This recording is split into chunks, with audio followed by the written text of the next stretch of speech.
Welcome, everyone, and thank you for joining us for this National Arts Club program. My name is Deborah Schwartz. For those of you who are not familiar with the National Arts Club, we're a 501c3 nonprofit based in New York City with a mission to stimulate, foster, and promote public interest in the arts and to educate the American people in the fine arts. Annually, the club offers more than 150 free programs to the public, including exhibitions, theatrical and musical programs, lectures, and readings. To learn more about the club, visit us at nacnyc.org, Instagram, Facebook, and YouTube. Following the talk, we will have Q&A, so feel free to put your questions in Q&A. Today's program is Henri Bendel and the Worlds He Fashioned, written by Tim Allis. Let me tell you about Tim. Tim Allis was a senior editor at InStyle magazine for 12 years, and prior to that was on staff at D Magazine in Dallas and at People magazine. He's written for a variety of other publications, including Out, Billboard, Men's Health, CNN.com, and Playbill.com. Henri Bendel and The Worlds He's Fashioned is Tim's first book. Tim dabbles in playwriting, as did Henri. He both calls Lafayette, Louisiana, and New York City home. Please welcome Tim Allis. Thank you so much for having me. I appreciate it. So happy to be here. Thank you. Thank you.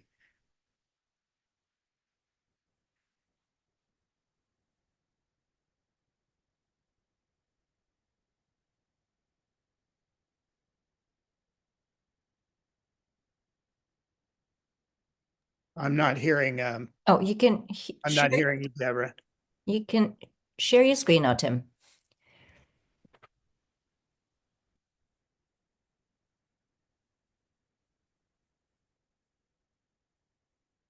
There we go. So I'll just I'll jump in here now. Let me take you all on a spin through the life of Henri Bendel and the epic run of his store. That's Bendel, not Bendel, and Henri, not Henri. I'm going to try to shine a little light on this somewhat forgotten American fashion pioneer with the oft mispronounced name. You're a Bendel bonnet, a Shakespeare sonnet, you're Mickey Mouse. That's from the song You're the Top from the classic Cole Porter musical Anything Goes. Milliner, clothing store magnate, connoisseur, and Porter's shorthand for perfection. The man behind the brown and white stripes. Henry Willis Bendel, 1868 to 1936, was a setter and seller of style. A cavalier, canny businessman, hat and dressmaker to the Astors and Vanderbilts, stars of stage and screen, and most of fashionable New York at the sunset of the Gilded Age and dawn of the Jazz Age. Costumer to the great and grand, declared the New York Tribune. Fierce devotee of all things French. In fact, he launched Coco Chanel in America. And yet the same man who encouraged U.S. dressmakers to step up and assert their independence from France. Bendel was an American in Paris, a Southerner in Manhattan, an empire builder who redrew the map of fashion retail, turning then strictly residential 57th Street into the Rue de la Paix of New York. Perhaps the most influential fashion overlord ever, who helped usher in radical changes in women's dress between the 19-teens and 20s, who introduced his well-heeled acolytes to such French couture icons as Schiaparelli and Molyneaux. A creative businessman who gave New York some of its first in-store fashion shows, first high-end clearance sales, first fragrance branding, and, ahead of his time, rewarded his employees with profit sharing. He was a man with passionate perceptions. Quote, "You go into the home of an American millionaire," he said, "and it smells of money. But in the home of a French marquis, you breathe." And a knack for dramatic flourish.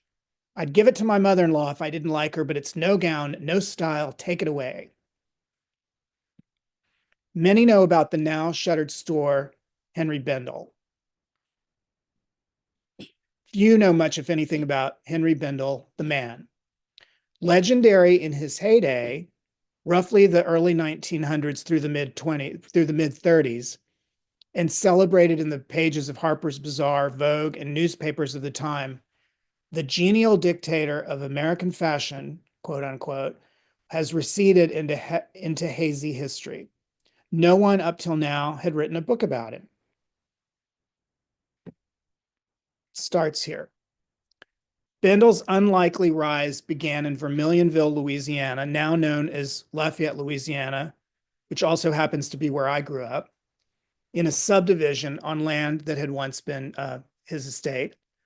And isn't it perfect that Henry, the ultimate Francophile, would be born in a town with such a French moniker, Vermilionville, named for the adjacent reddish-brown Vermilion River.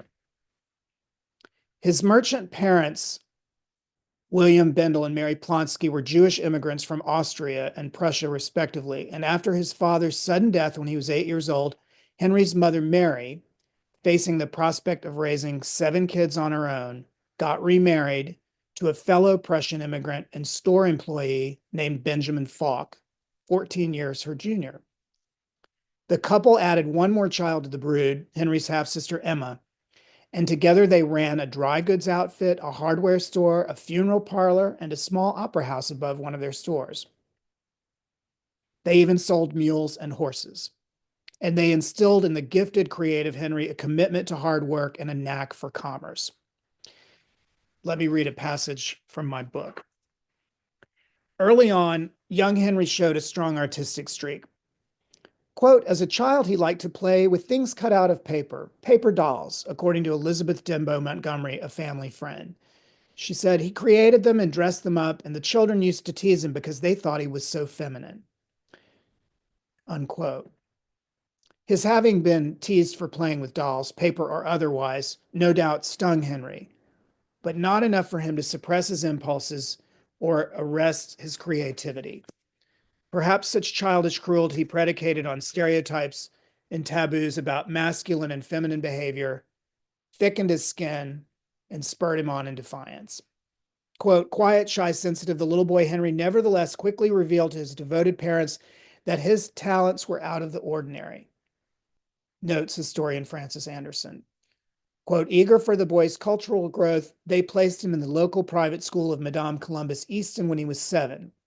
Beyond such expected subjects as literature and history, Easton also offered her pupils a thorough grounding in the manners of the court of Louis Philippe, unquote. If that sounds grandiose and incomprehensible, it may hint at the unlikely confluence of cultures, French, Spanish, Catholic, Jewish, Old World, New, swirling together there at that time. And in fact, Louis Philippe I, a future king of France, had visited New Orleans and environs during his exile in America. In any case, it was, according to historian Sally Robbins, quote, an ambitious cultural agenda for the cosmopolitan life that lay in Henry's future.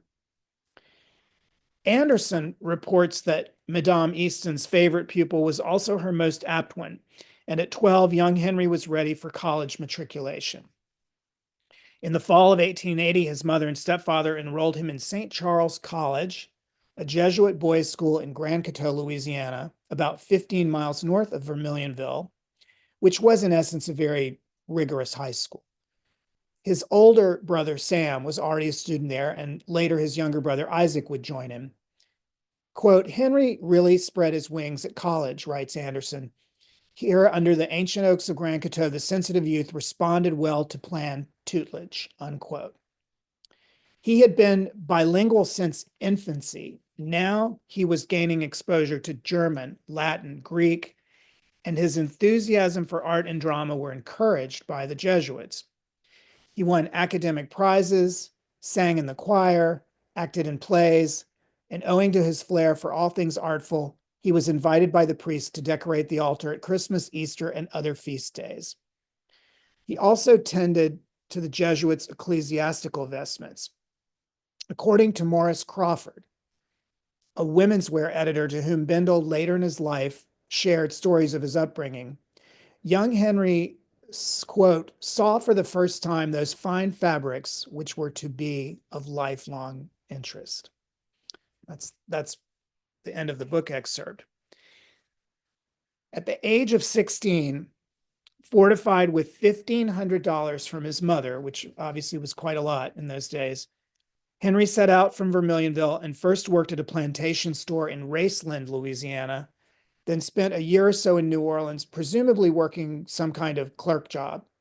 And he no doubt took in the impressive department stores there like D.H. Holmes and Godshaw's, relishing their style and grandeur and studying their merchandising techniques.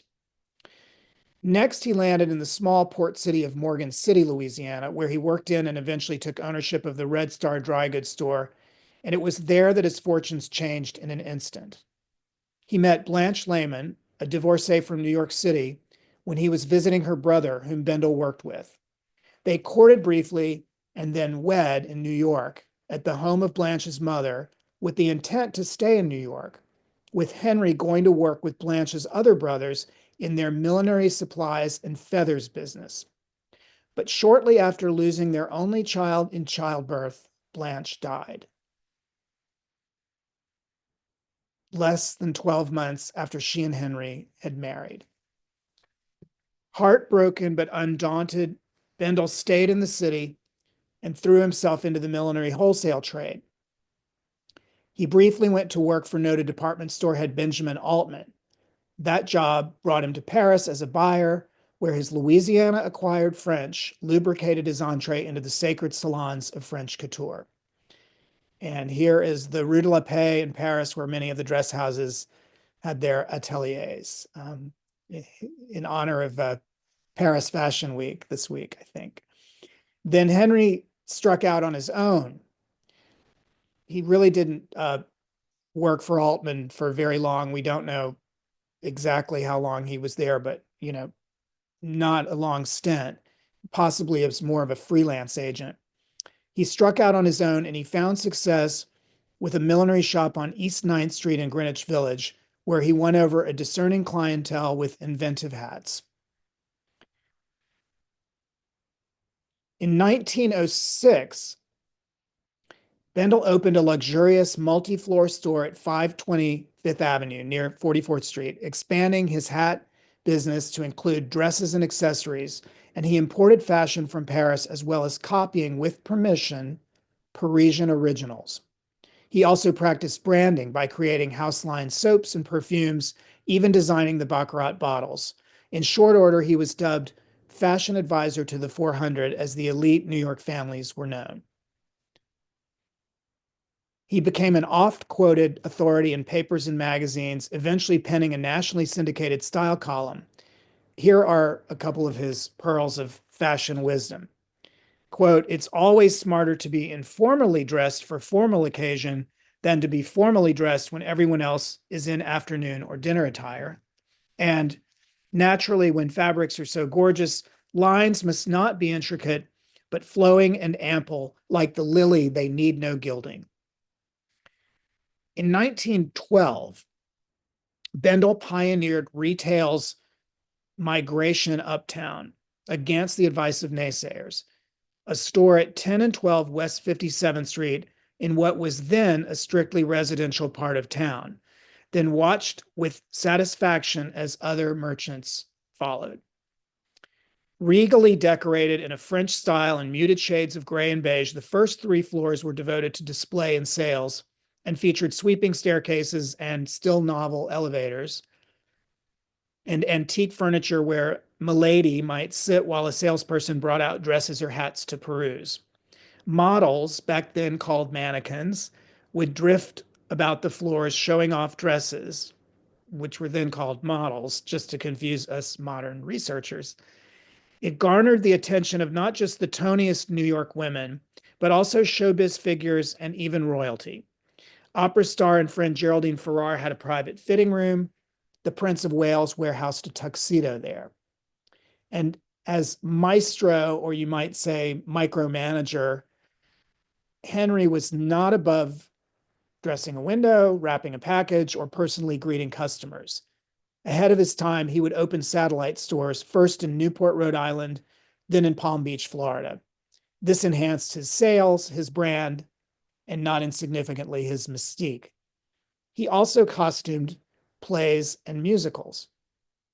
Here's a press shot for the play Call the Doctor from 1920, a Broadway play. And Bendel even costumed a few movies. And over the years, he dressed many stars for their public appearances, draping the likes of Lillian Gish and Billy Burke.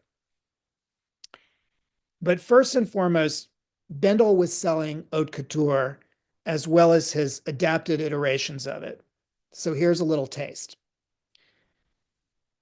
2 daytime outfits from 1913 and 1914 by the fabled house of the Caillot sisters. A subtle pared down day frock from Jean Paquin. This belongs to the Metropolitan Museum of Art.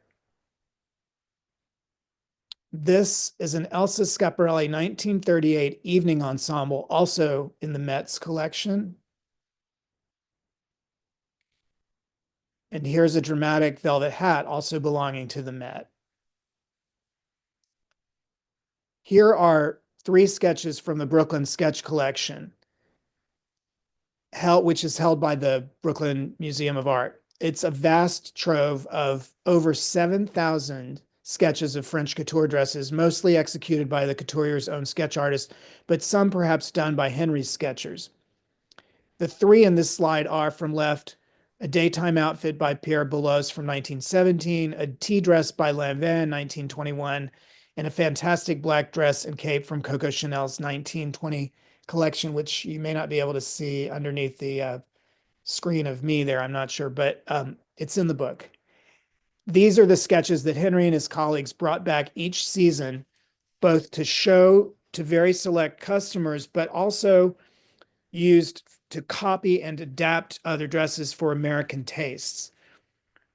When the last Bendel family members sold the store in the late 1950s, they gifted this huge cache of sketches to the museum.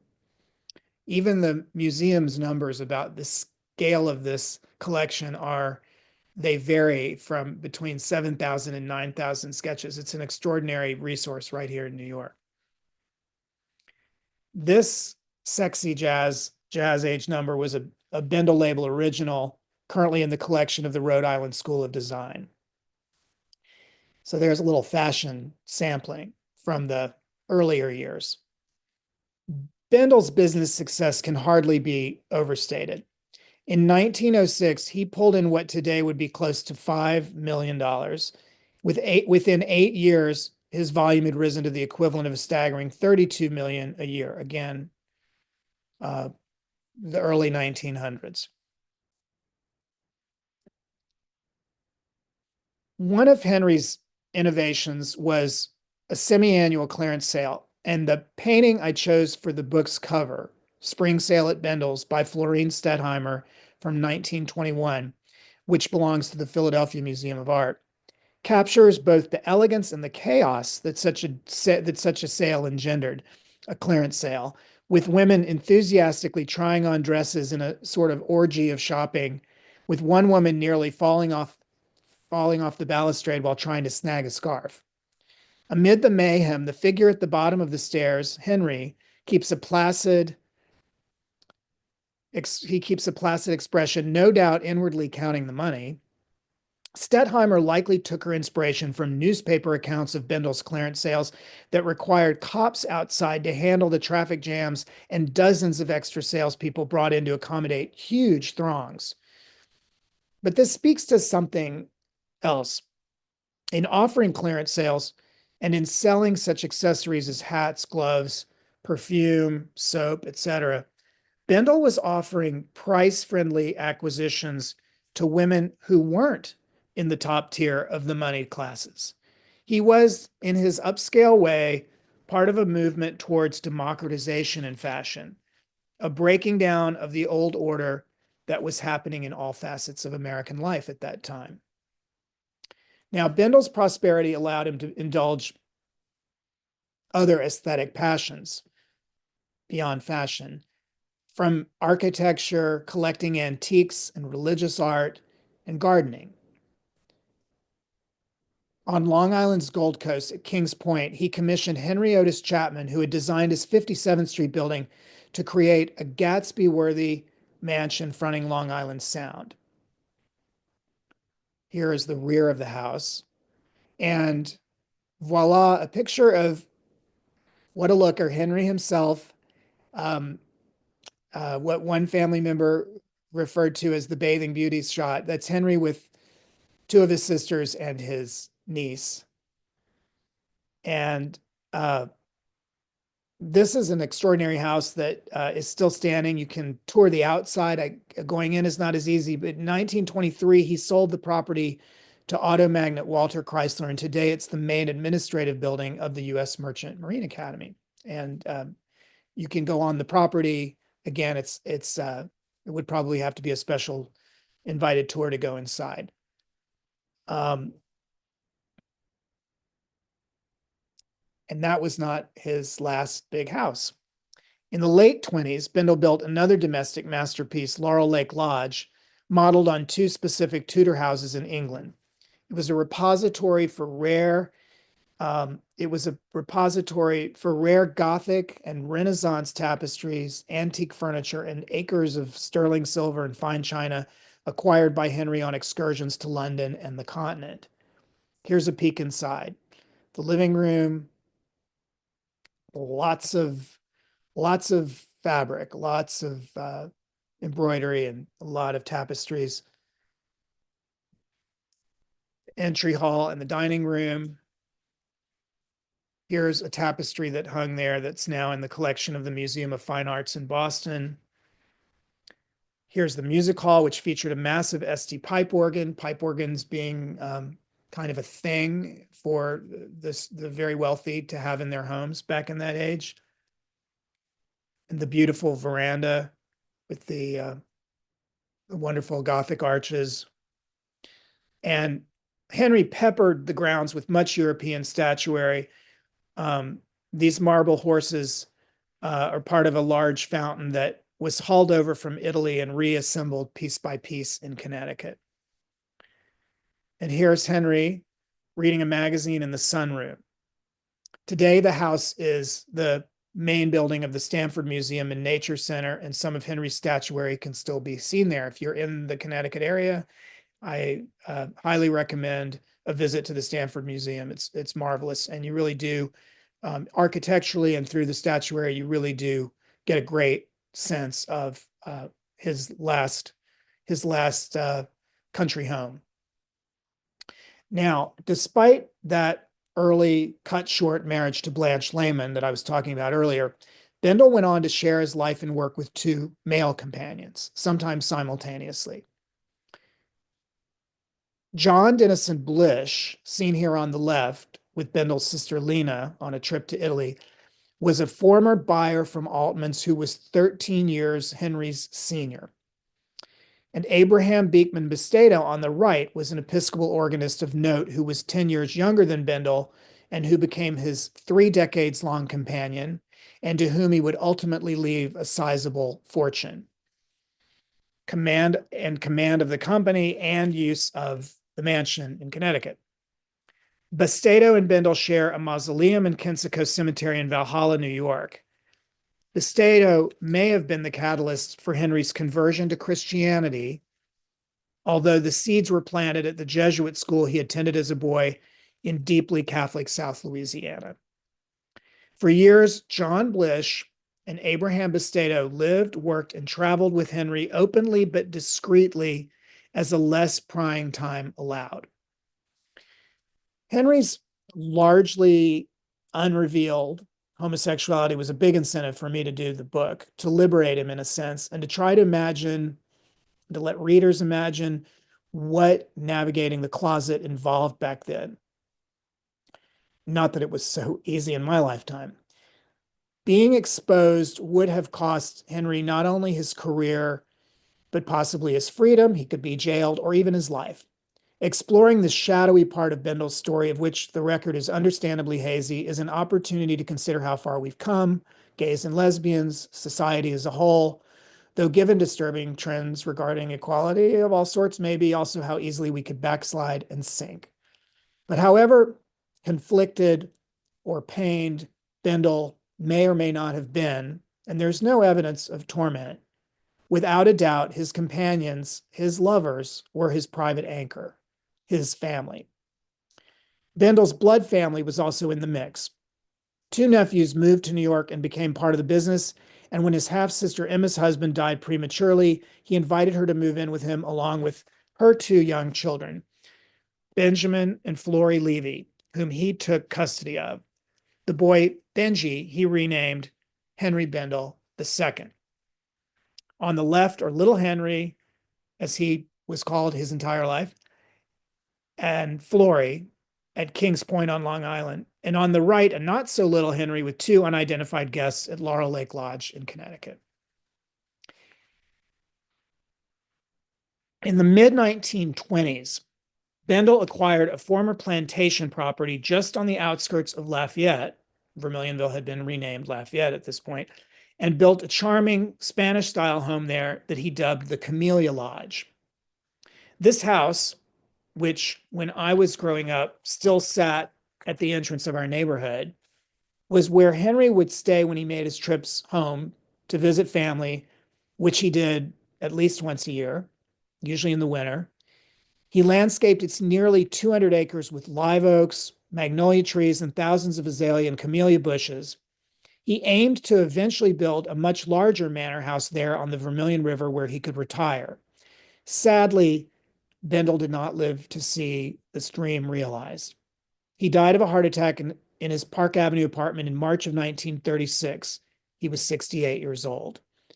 Some 500 mourners attended his funeral at Frank Campbell in Manhattan, and all the major New York papers noted his significant contributions to both fashion and business.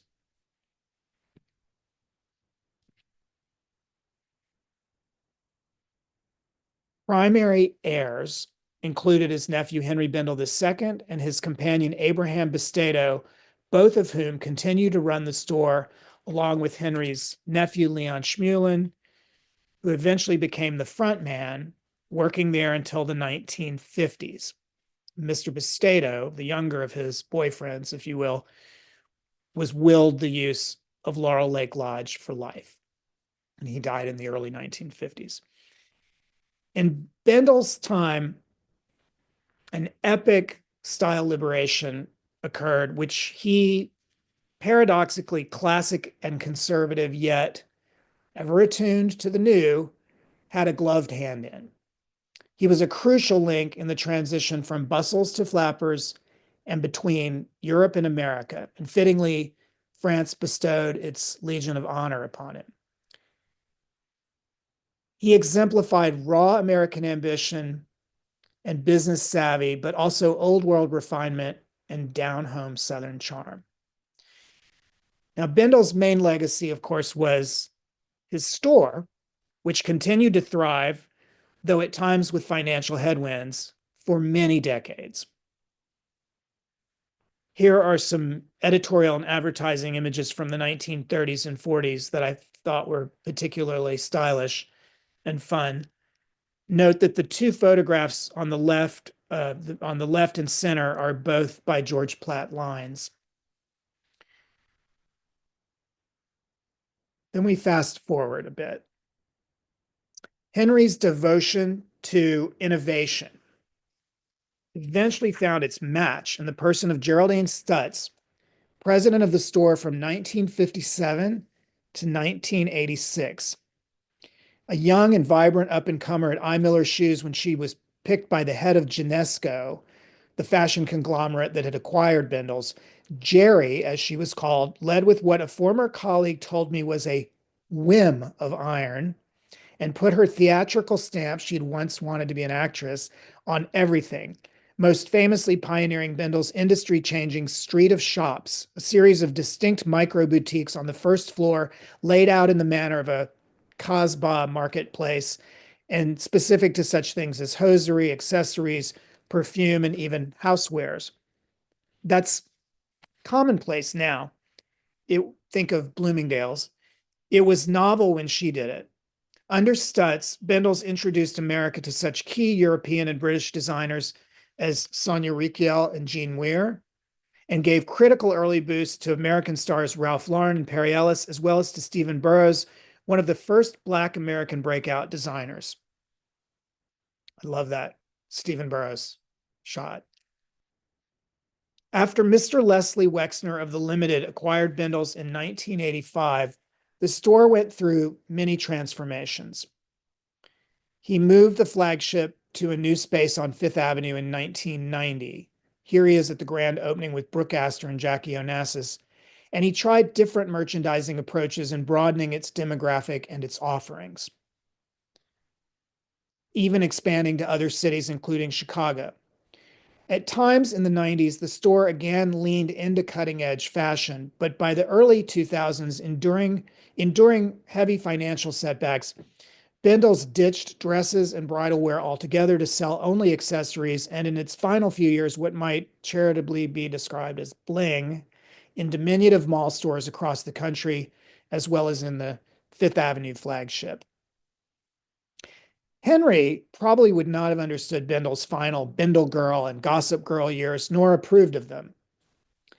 And yet, if he had faced the cataclysmic changes that retail experienced in this new century and a lot of red ink, he too might have startled the industry in equally unorthodox ways. Adjusting to challenges was how he had run his business and his life. It is the motto of the house, never to follow, but always to lead, he said. And for that, one must keep thinking and be ever on the alert. One laps and the other fellow is ahead.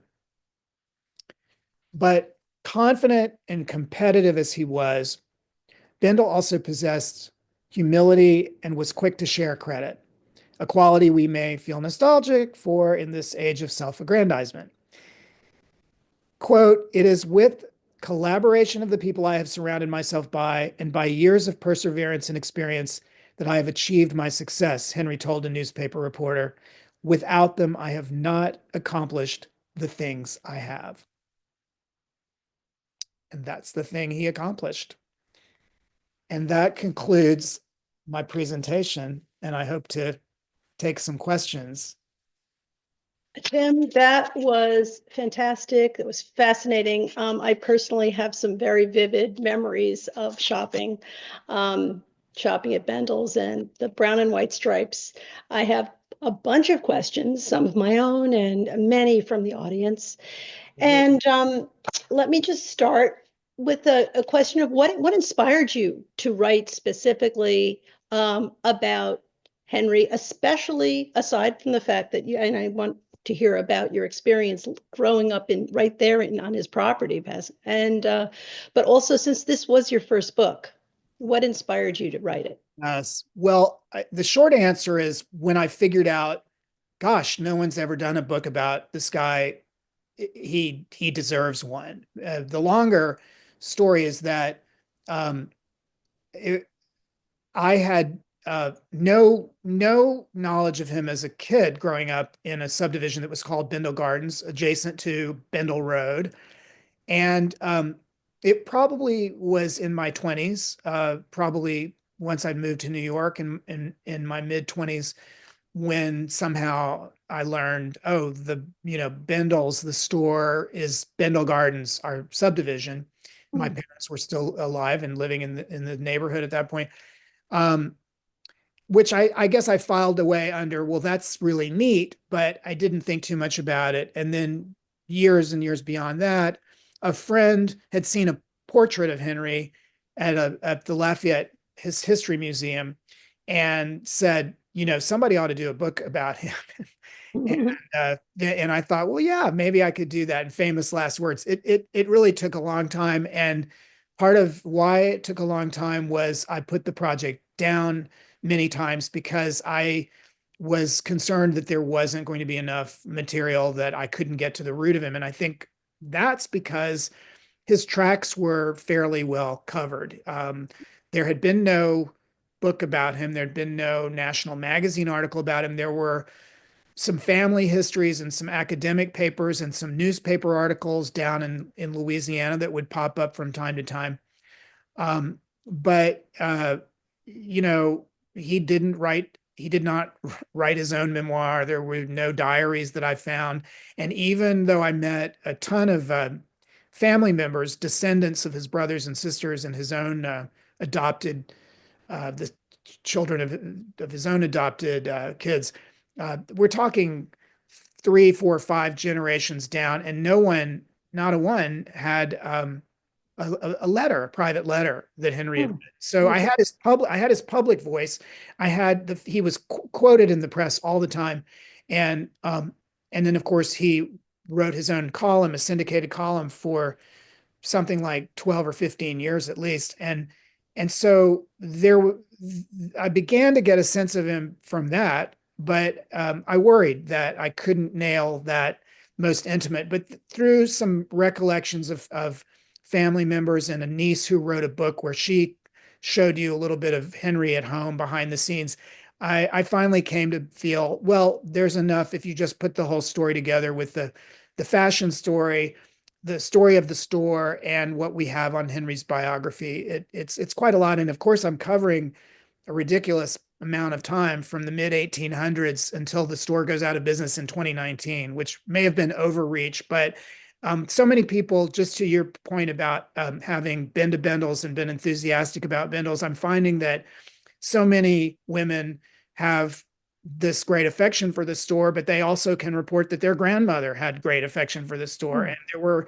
when he died, there were articles talking about how, you know, people's mothers and grandmothers had a relationship. So that theme has echoed throughout a century. And so I think that's part of what has made this compelling to people. They just love the store.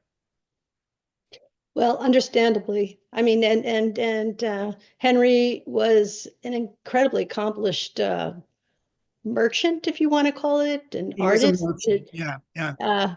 But one of the things that is so distinctive, and of course we're talking about, the last, I don't know how many years, but are his brown and white stripes. They were a signature branding device, probably Yep. long before many other merchants had such a thing, such a logo, so to speak, or a device with immediate recognition to those who knew the brand. Can you tell us about the stripes? How did they come to Well, be? he sketched them. He sketched them circa 1906 when he moved from his shop on Fifth Avenue between 43rd and 44th, which was more selling hats and accessories. And when he moved when he moved to that store, I'm sorry, when he moved to that Fifth Avenue store he'd been in the Village, he'd been on 9th Street and selling only hats. And so he was expanding his vision. He was expanding his merchandise. He was expanding his fantasy about the store and and how big he could make it. And he wanted to really give it that polish. So he sketched those brown and white stripes. And I can't pinpoint when the shopping bags happened and when, wrapping paper, but I think that all fell in line relatively quickly.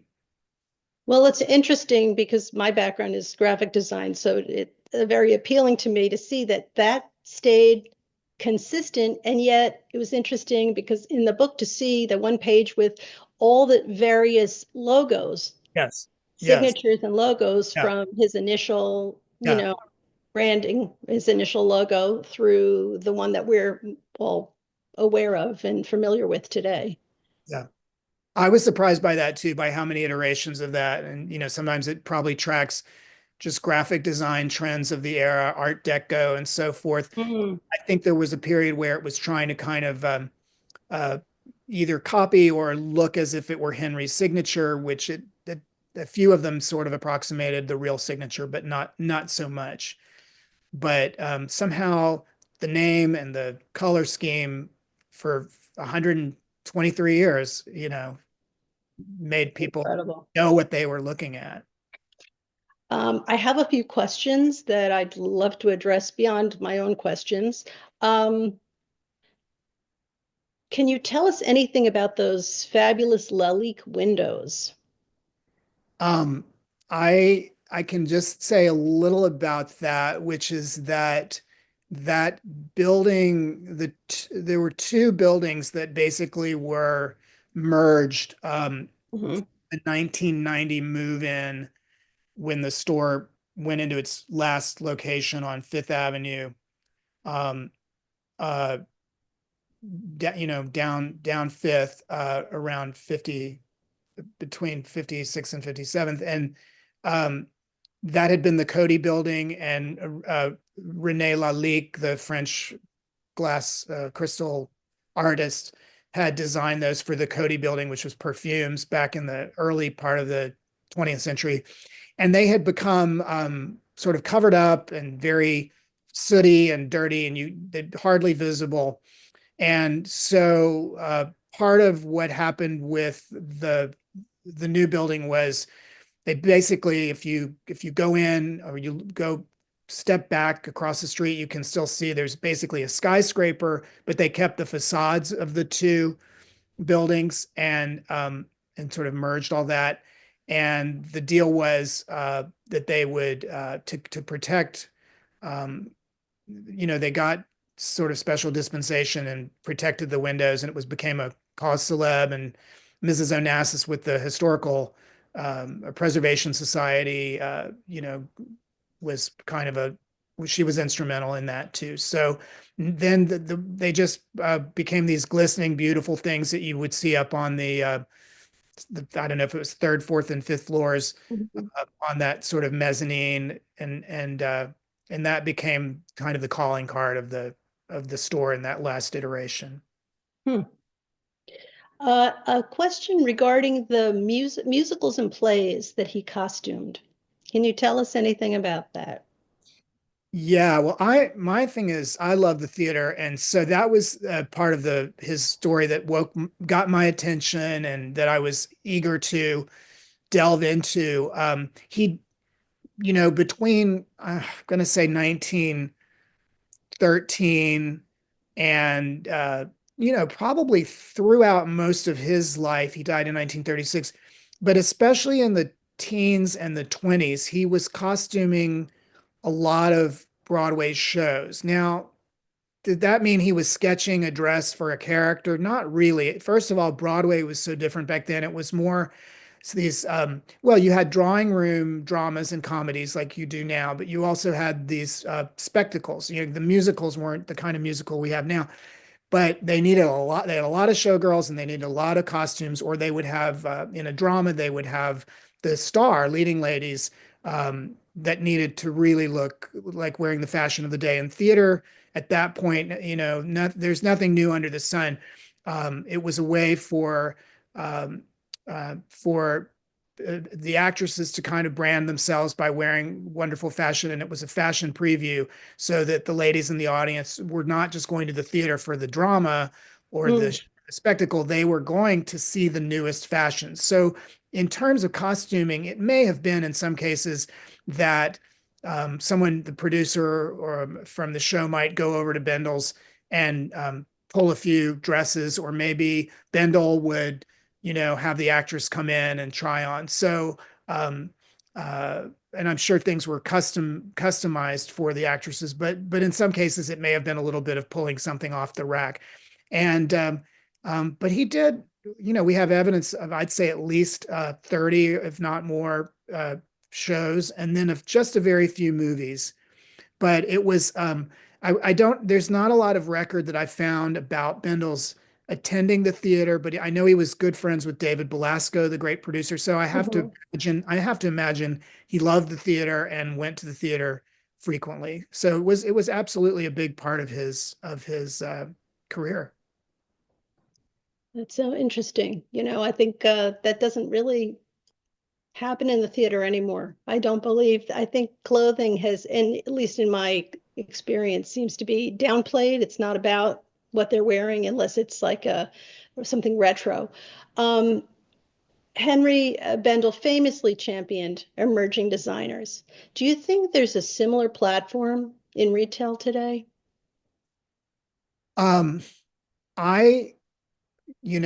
Short answer is I feel like the internet is a platform for new designers, and there are a lot of opportunities for people to have their eyeballs on new designers. What I don't know about, and I'm not really enough, it's not really my field to speculate, is how that jumps to actual marketing and sales, and how with so much of a fractured market, anything, how anything gets to sort of critical mass. Um, um, I, I think there are some interesting smaller shops around the country and in New York that um, promote new designs, but I don't think you have the kind of momentum maybe we had in the 90s. What I'm curious to hear you on this, because I mean, I think of Barney's as having Oh, been the ultimate, where you could feel like you were almost at a fashion show just to go in and see what's the hottest, newest, latest. And I don't think there are as many emporiums. So certainly nothing of that scale. yeah, I can't, besides Barney's, of course, and I wish that store would come back. I can't think of another. I mean, there is that Dover House. Yes, Uh, I had that in mind. I couldn't think of the name, but right, but that's also, yeah, I don't think it compares. It certainly yeah. doesn't compare, and it's a very small store. Um, are there lessons modern brands can take from the Henri Bendel story to remain relevant and iconic? That's a great question. I think that certainly knowing who you are as a brand and what you were talking about earlier, brand identity, and not just a visual brand, but to the core, to the, starting with the merchandise, and having consistency. I don't think Henry was almost a Victorian. I mean, he could have, he was born in the mid 1800s. He uh, was had one leg in the 1800s and one leg in the 1900s, and I think that he was not quick to um, grab a trend. He did not care for flappers, for example. He did not like a lot of what was going on with women's fashion in the 1920s, and he wasn't shy about saying that, even though they sold some of the stuff that he wasn't wild about. But I think consistency, and but also courage to try new things. I mean, his innovations were particularly with the soaps and the perfumes. There just wasn't much of that at that point. And then expanding to other cities, to doing the branching out in Newport and Palm Beach. That was innovative, but now innovative has to be something else. It's not about more stores. I think if anything, someone might look to Geraldine Stutz's model of following your heart and your own quirky tastes, and saying, I may not sell 40 units of this, but I love it, and we're going to have 3 of them in the front of the store. So, I think that was in the spirit of Henry's, um, just keeping it very personal, what he actually liked to see on women. Going to the Geraldine Stutz era, I mean, she was there quite a long time and made an incredible strides in bringing new designers, ones that are very, very well known now, to the forefront, giving them an opportunity. Can you, before twofold, first of all, could you tell us about, I believe, and I may have this incorrect, that she would have more or less an open call. I don't know if it was Yes. monthly for new designers, Um, and then go on to tell us a little bit about her yeah. discoveries. Yeah. Well, I mean, I think it was called Open Sea, and it shifted over the years, and they even may have dropped it and then someone brought it back at one point, but um, it could be monthly. Sometimes it was twice a month. It was a set time one morning, and people would line up down the block who had no fashion credential, particularly no entree, and they would come in and show a skirt or a dress, and if Geraldine and her loyal core of fashion editor types that she kept on there, if her marketing people, if they loved something, they just tried it, they grabbed it. And there are so many stories about you know, people who brought something in literally off the street, and it got in the store.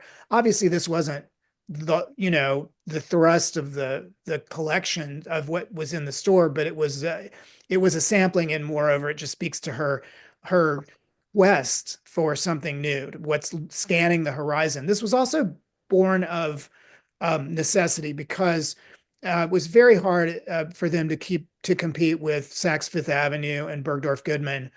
And so and then Bloomingdale's, stores that had just necessarily higher volume. So they were looking for off-road fashion that they could grab and have a different edge with that. Would you say there is a quintessential Bendel woman? If so, who would that be? How would you describe it? Or what celebrity that we all know of? I think there was a Bendel woman for so many different eras, and that really changed. And the shopper from the 1960s and 70s and even into the 90s, I mean, I know that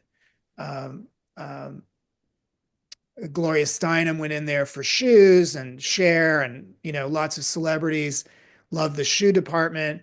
Bette Midler shopped. I mean, just acres of celebrities shopped at Bendel's, especially in the 60s and 70s. But and there was some sort of it's been written about that Geraldine Stutz famously didn't have larger sizes, that she was very had a kind of adherence to dressing skinny gals, and not a lot of interest in a larger size. So that it's taken a few knocks for that. But then if you talk about the next iteration, the next generation, the Gossip Girl gals, everything, the 2000s and into the late 2000 teens, it's a shopper who was loving the brightness, the blinginess of it, the glitter, the branding, the Bendel logo. Got to a point where they were only basically selling merchandise that they've created and that had the Bendel logo on it. It's not a state secret to say that folks who loved Bendels in the 60s and 70s and 80s were appalled at what Bendel's had become and found it, cheap and kind of a sellout. But I was careful in writing the book. I came to realize that there are a lot of women who, and some younger women, or women who were younger 10 years ago, 15 years ago, who loved all of that. And who am I to tell them not to enjoy it? So, the Bendel shopper if you'd asked about the 1940s, it would have been much more of a kind of blue chip, but fairly conservative fashion. It didn't go color out of the margins very much. So I don't think there is one Bendel shopper. Now, wasn't there a time, and you may have already said this, when he was also doing some couture, not just ready to wear, out of the store? Yes. I mean, he was, it depends too. I think sometimes couture can be defined very strictly as French. If it's not French, it's not couture. And he was importing couture, and with permission from the couturiers in Paris, he was adapting and copying French designs. But the store was also executing its own designs. And this is interesting, because it gets very confusing. You have to ask, what was Henri Bendel? Your point earlier about merchant, and that's the word I land on most. He was a merchant, I think, foremost, but was he really a designer? He had designed hats in the early part of his career, no doubt.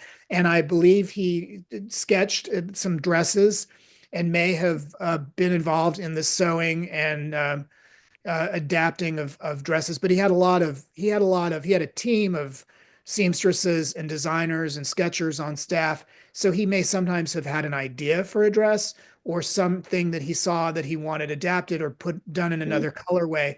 So he was always had his design hat on, but I don't consider him primarily a fashion designer. And I think that is the core reason that he has been lost to history, is that he didn't neatly fit in this list of, you know, if you're talking about Dior or Claire McArdle or whatever, the history of Chanel, the history of fashion designers, you can't point to Henri Bendel and say like, that masterpiece of a dress. But I think he did in fact design, and yes, the store did create one-offs for those very particular clients, and where they possibly were weighing in too on what they wanted. Interesting. So if you could sum up the spirit of Henri Bendel in one sentence, Tim, just to end this on that note, what would that be? I think he was this gorgeous ball of polarities, aren't we all? Like, but the ferocious European, lover of all things European, but he was, from South Louisiana. He was Jewish. He was Episcopalian. He was married to a woman. He lived with his boyfriends for 20, 30 years. He was, and the one that's most important to me, he was both an artist and a businessman. And that was the thing that was most compelling to me about Henri, was he did both very, very well. And I think you often find, I think most designers that have their own label on say 57th Street now that we recognize, obviously are both extremely creative and have a great head for business. But I think Henri balanced those two things with extraordinary dexterity. That's just a perfect way to wrap everything up. I want to thank you so much, Tim. This has been fascinating, exciting. I have visions of walking through up the stairs, that winding stairs, and it's just like a visual delight at every turn. And I love your choice of image on the front of the book. I was going to ask you about that, but you offered that right off the bat. Thank you for your time and sharing your wonderful book. And as you all saw in the chat, where you can purchase the book, and please follow us on social media. This has been a production of the National Arts Club. Thank you very much. And thank you, Tim. Thanks.